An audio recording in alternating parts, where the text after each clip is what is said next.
મિત્રો, આકાશ સ્કૂલ શિક્ષણમાં આપનું સ્વાગત છે.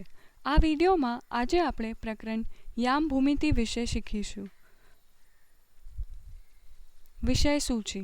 આ પ્રકરણમાં આપણે નીચે દર્શાવ્યા પ્રમાણેના વિષયો શીખીશું. પ્રાસ્તાવિક ચર્ચા. કાર્ટેઝીય યામ પદ્ધતિ.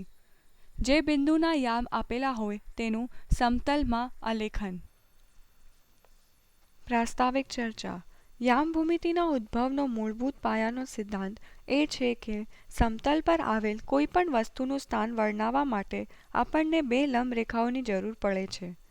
રેને દેકાર્તે નામના ફ્રેન્ચ ગણિતશાસ્ત્રીએ યામ ભૂમિતિ નામક ગણિતશાસ્ત્રની મહત્વની શાખા વિકસાવી. તેથી સમતલમાં બિંદુનું સ્થાન દર્શાવવાની પદ્ધતિને કાર્ટેઝીય યામ ભૂમિતિ તરીકે ઓળખાય છે. પ્રાસ્તાવિક ચર્ચા. આપણે બધા જાણીએ છીએ કે સંખ્યા રેખા પર કોઈ પણ એક વાસ્તવિક સંખ્યાને એક બિંદુ તરીકે આલેખન કરી શકવું એ સરળ છે, પણ તમામ બિંદુઓ સીધી સરળ રીતે સંખ્યા રેખા પર દર્શાવી શકતા નથી. એવા ઘણા બિંદુઓ છે કે જેમનું સ્થાન દર્શાવવા માટે એક કે તેથી વધારે રેખાઓની જરૂર પડે છે. ઉદાહરણ તરીકે, જ્યારે આપણે કોઈ વસ્તુનું સ્થાન દિશાઓના સંદર્ભમાં જાણવું હોય તો આપણે એકથી વધુ રેખાઓનો ઉપયોગ કરવો પડે છે. અથવા તો અહીં દર્શાવેલ આકૃતિમાં બતાવ્યા પ્રમાણે કોઈ એક માણસ સરળ રેખા પ્રમાણે પશ્ચિમ દિશામાં ચાલે છે અને તેને ઘર બીનું સ્થાન સમજાવવું હોય તો તેણે એકથી વધુ રેખાઓનો ઉપયોગ કરવો જ પડશે. આ માટે આપણે યામ ભૂમિતિનો ઉપયોગ કરીને આ વધુ સરળ અને સ્પષ્ટ રીતે દર્શાવી શકીએ છીએ.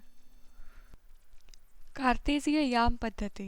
કાર્ટેઝીય યામ પદ્ધતિથી સમતલમાં આલેખ દ્વારા આપેલા બિંદુઓની ચિત્રાત્મક રજૂઆત. સમતલમાં રહેલ આડી સમક્ષિતિજ લંબરેખાને એક્સ અક્ષ અને ઊભી સમક્ષિતિજ લંબરેખાને વાય અક્ષ કહે છે. બંને અક્ષોને યામાક્ષ કહે છે. બંને લંબરેખાઓના છેદબિંદુને ઉગમ બિંદુ કહે છે.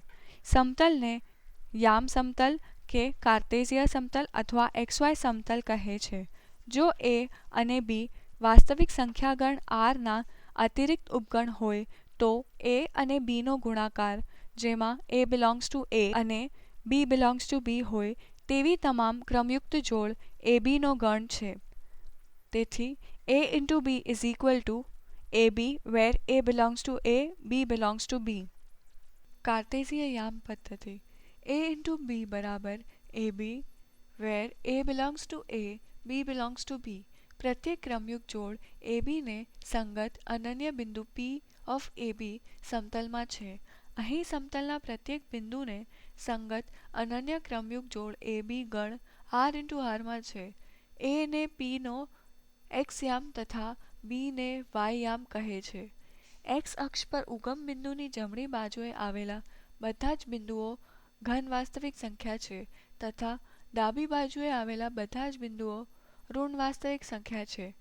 Y અક્ષ પર ઉગમ બિંદુની ઉપર બાજુએ આવેલા બધા જ બિંદુઓ ઘન વાસ્તવિક સંખ્યા છે તથા નીચેને બાજુએ આવેલા બધા જ બિંદુઓ ઋણ વાસ્તવિક સંખ્યા છે. કાર્ટેઝીય યામ પદ્ધતિમાં લંબ યામાક્ષો સમતલને 4 ભાગોમાં વહેંચે છે. તે દરેક ભાગને ચરણ કે પદ કહે છે. દરેક ચરણને આંક રોમન ન્યુમરલ્સ વડે દર્શાવવામાં આવે છે. પ્રથમ ચરણમાં આવેલ બિંદુની અનન્ય ક્રમયુક્ત જોડ +x+y છે. દ્વિતીય ચરણમાં આવેલ બિંદુની અનન્ય ક્રમયુક્ત જોડ -x+y છે. તૃતીય ચરણમાં આવેલ બિંદુની અનન્ય ક્રમયુક્ત જોડ -x-y છે.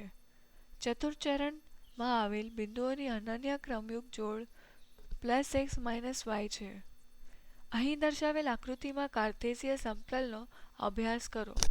જે બિંદુના યામ આપેલા હોય તેનું સમતલમાં આલેખન. ઉદાહરણ. હવે આપણે અહીં દર્શાવેલ આકૃતિમાં સમજાવ્યા પ્રમાણે ક્રમયુક્ત જોડ 4, 3 ને સંગત બિંદુ સમતલ પર આલેખન કરીશું. 4, 3 નો X યામ અને Y યામ ઘન છે.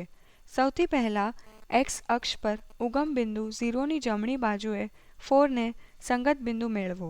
હવે Y અક્ષ પર ઉગમ બિંદુ 0 ની ઉપરની બાજુએ અને X અક્ષની ઉપરના અર્ધતલમાં 3ને સંગત બિંદુ મેળવો. હવે બંને સંગત બિંદુઓમાંથી ક્રમાનુસાર x અક્ષ અને y અક્ષ પર લંબ દોરો. આ બંને લંબનું અનન્ય છેદ બિંદુએ 4, 3ને અનુરૂપ સમતલનું અનન્ય બિંદુ છે. હવે આપણે અહીં દર્શાવેલ આકૃતિમાં સમજાવ્યા પ્રમાણે નીચે આપેલી ક્રમયુક્ત જોડ બિંદુઓ કાર્ટેઝીય સમતલના કયા ચરણમાં આવેલા છે તે શોધતા શીખીશું. અહીં 3 ક્રમયુક્ત જોડ બિંદુઓ આપ્યા છે: 2, -3, -3, -4, -9, 2. ઉકેલ: આપેલ ક્રમયુક્ત જોડ બિંદુઓ કયા ચરણમાં છે તે શોધવા માટે પહેલાં તો આપણે તેમના x યામ અને y યામ કયા છે તે સમજવાના છે. હવે અહીં આપેલ આકૃતિ પ્રમાણે જે ઉકેલ આપ્યા છે તે સમજો. આપણી પહેલી જોડ 2, -3 છે એ +x - y ના પ્રકારની જોડ છે, તેથી તે ચતુર્થ ચરણમાં છે.